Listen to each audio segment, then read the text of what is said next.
একটি ভালো বই ১০০ ভালো বন্ধুর সমান, কিন্তু একজন ভালো বন্ধু একটি লাইব্রেরির সমান।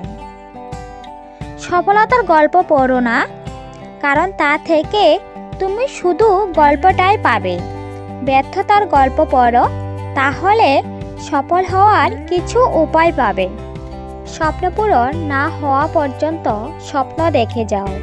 স্বপ্ন সেটা নয় যা তুমি ঘুমিয়ে ঘুমিয়ে দেখো। স্বপ্ন হলো সেটাই যা তোমাকে ঘুমোতে দেয় না। তুমি যদি সূর্যের মতো আলো ছাড়তে চাও, তাহলে আগে সূর্যের মতো পড়তে শেখো। নেতা সমস্যায় ভয় পান না, বরং সমস্যার মোকাবিলা করতে জানবেন। তাকে কাজ করতে হবে সততার সঙ্গে। উদার ব্যক্তিরা ধর্মকে ব্যবহার করে বন্ধুত্বের হাত বাড়ান, কিন্তু সংকীর্ণ মনস্করা ধর্মকে যুদ্ধের অস্ত্র হিসেবে ব্যবহার করে। ছাত্র জীবনে আমি বিমানের পাইলট হতে চেয়েছিলাম, কিন্তু সেই স্বপ্ন পূরণে ব্যর্থ হয়ে গেছি রকেট বিজ্ঞানী।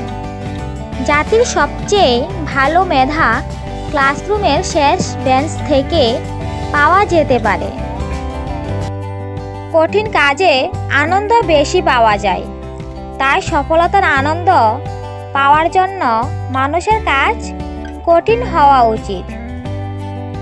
মানুষ তার ভবিষ্যৎ পরিবর্তন করতে পারে না, কিন্তু অভ্যাস পরিবর্তন করতে পারে। অভ্যাসই মানুষের ভবিষ্যৎ পরিবর্তন করে দেয়।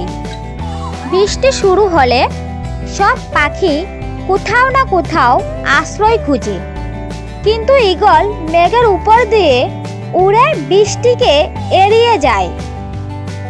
তরুণ প্রজন্মের কাছে আমার বার্তা হলো, তাদের ভিন্নভাবে চিন্তা করবার সাহস থাকতে হবে। মনের ভেতর আবিষ্কারের তাড়না থাকতে হবে। নিজের সমস্যা নিজে মেটাবার মানসিকতা থাকতে হবে। কাউকে হারিয়ে দেওয়াটা খুব সহজ, কিন্তু কঠিন হলো কারোর মন জয় করা।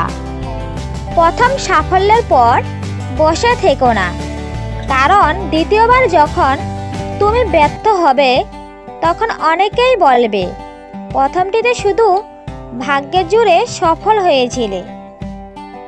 তুমি যদি তোমার কাজকে স্যালুট করো, দেখো তোমাকে আর কাউকে স্যালুট করতে হবে না।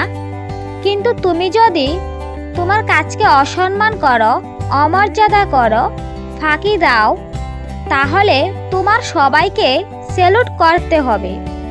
যারা মন থেকে কাজ করে না, তারা আসলে কিছুই পায় না, আর পেলেও সেটা হয় অর্ধেক হৃদয়ের সফলতা।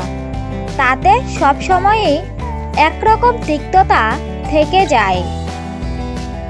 তিনজনই পারেন একটি দেশ বা জাতিকে বদলাতে।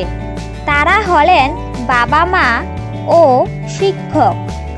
আমি সুপুরুষ নই, কিন্তু যখন কেউ বিপদে পড়েন, আমি সাহায্যের হাত বাড়িয়ে দিই। সৌন্দর্য থাকে মানুষের মনে, চেহারায় নয়। জীবন ও সময় পৃথিবীর শ্রেষ্ঠ শিক্ষক। জীবন শেখায় সময়কে ভালোভাবে ব্যবহার করতে, আর সময় শেখায় জীবনের মূল্য দিতে। যদি ভিডিওটি ভালো লেগে থাকে, তাহলে সাবস্ক্রাইব করে পাশে থাকবেন এবং অবশ্যই ভিডিওটিকে শেয়ার করবেন এবং কমেন্ট করে আপনার মতামত জানাবেন। সবাইকে অসংখ্য ধন্যবাদ ভিডিওটি শেষ পর্যন্ত মনোযোগ সহকারে দেখার জন্য।